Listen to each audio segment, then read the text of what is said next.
روبوتكس.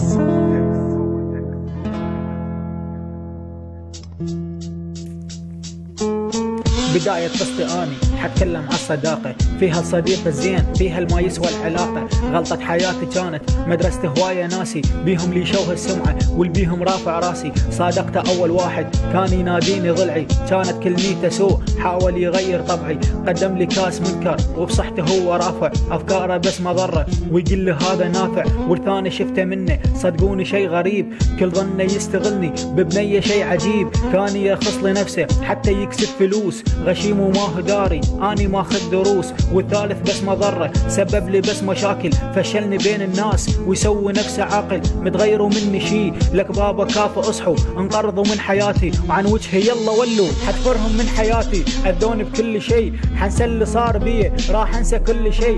خل نترك الموضوع موضوع الفاشلين، خل نبدي باللي بعده اللي يخص الطيبين. الطيب عنده غير صديق من الطفوله، من نوقع بالشدايد وقفاته بس رجوله. كل من قهره بلحظه يجي ويواسي بيه، يقلل من همومه ويقعد يهدي فيه.